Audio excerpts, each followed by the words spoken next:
The ideas and principles of journalism include being nonpartisan and non-biased, something that NewsNation argues, a new cable news network that has been on the air for not perhaps as long as some of the major networks like CNN or Fox News, or perhaps even some other networks that people might be familiar with. NewsNation wants to bring back some of those key components of journalism, like being nonpartisan, like bringing non-biased coverage to their viewers. Joining me now is one of the anchors on that program, Leland Vittert, who used to work for Fox News, now works for NewsNation, hosting a 7 p.m. show called On Balance on that network. Leland, thanks so much for making the time. Wyatt, thank you. Congratulations on all the success. Thanks so much. Let's start out with, first of all, before getting into some of the key components of NewsNation, what NewsNation actually is, a top news story that's been making headlines. First of all, to give people a bit of context, despite being so new, NewsNation as a network, you on your show, even just this week, have interviewed Mike Pence. You interviewed Senator Ted Cruz of Texas. So lots of people that you've been able to speak to, just as, credible, just as highly recognized people of just as much of an impact that, might get on, more established, more well-known cable news networks like CNN or some of the other networks like Fox News.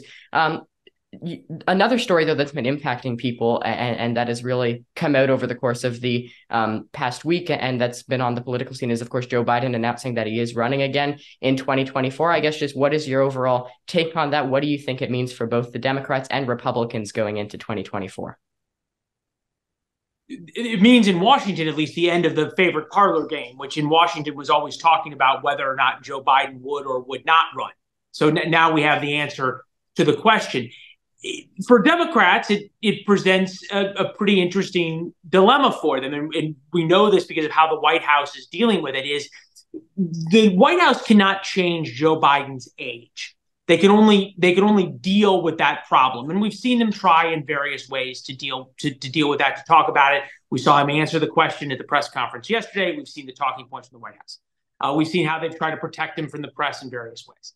But you've got that side of it. It brings up another question for them. I think that over time, we talked about this on the program last night, might turn out to be even more difficult of a question, which is the Kamala Harris question. Because the way the rule books work, that's the Constitution.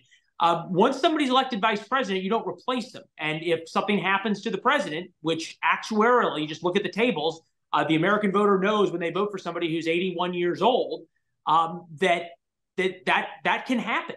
So it makes the vice president much more important. The last time we saw a vice presidential pick be really important was Sarah Palin with John McCain. And John McCain lost a lot of votes because he was an old guy who had health issues. And a lot of people really were not confident in Sarah Palin. They were really very, very uncertain about that and scared by that. And the flip side to that is there's a lot of swing voters. You're thinking about suburban soccer moms who may not like Donald Trump. They may not like Ron DeSantis, but they really don't like Kamala Harris. And she polls very well with the base of the Democratic Party.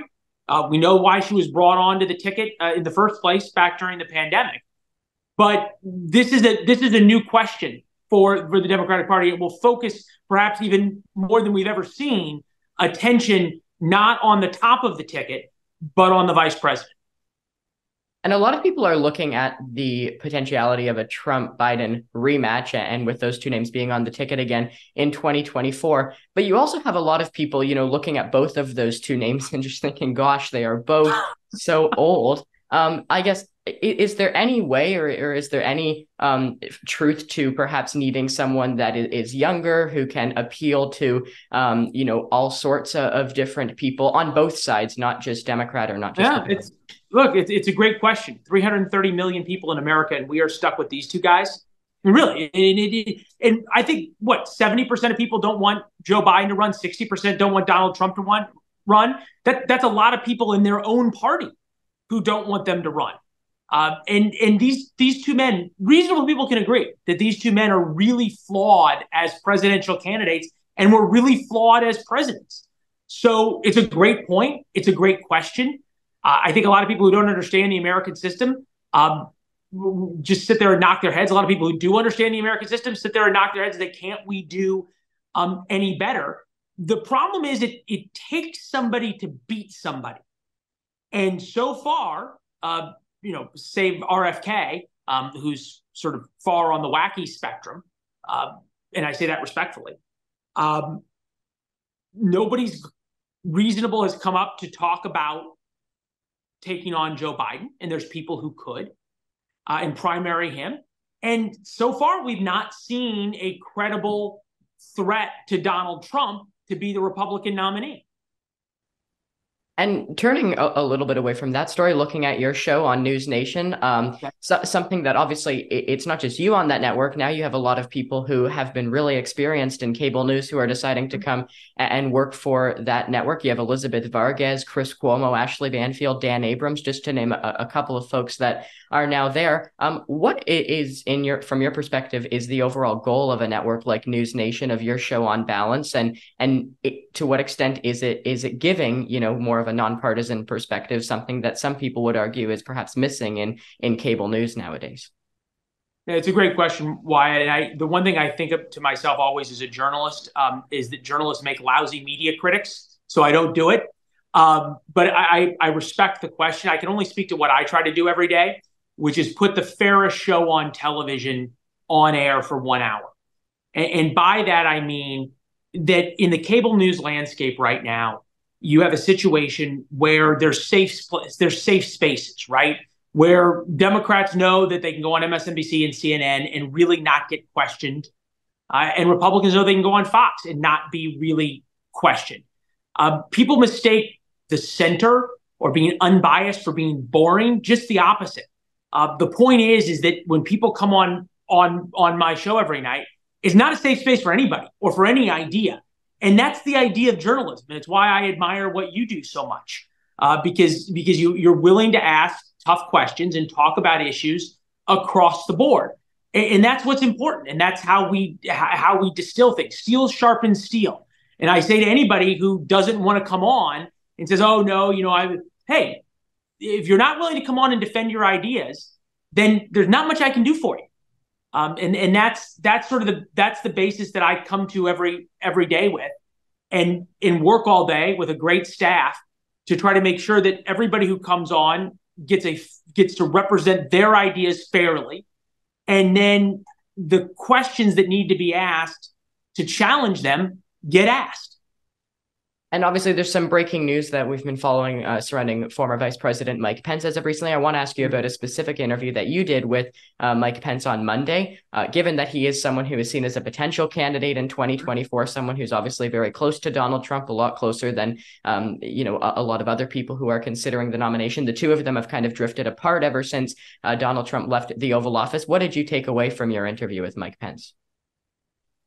I would say that he's drifted very, very far away from Donald Trump. And I think if you watch the arc of Mike Pence vis-a-vis Donald Trump, it's pretty remarkable, right? He went from being, by all accounts, the most loyal vice president that's ever existed. And I remember talking to him and covering him when he was vice president. You couldn't get the guy to get out of lockstep with Donald Trump. It was like a marching band. It was unbelievable.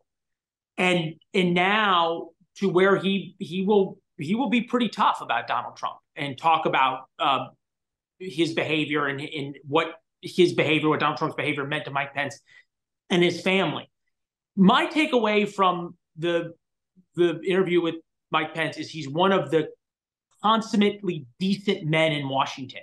And it sounds like it's a cop-out to your question, but it's really not, because it's about the highest compliment you can give somebody in Washington. I could care less in this observation what someone's politics are, whether I agree or disagree personally with their politics. That's not what's important. But what's really important, and I mean really important, is that somebody's a decent man. And I think that you can't spend time with Mike Pence and not come away and say, this is a thoroughly decent and honorable man, as he showed on January 6th. And beyond that, the chips fall where they may politically. All right, awesome. We'll leave it there. NewsNation anchor and host of On Balance, Leland Vittert. Thanks so much for making the time. Great chatting. Hey, congratulations, Wyatt. And tell you what, I'll be keeping the chair warm for you, okay? And when you're ready, come take over. You got a bright future ahead, my friend.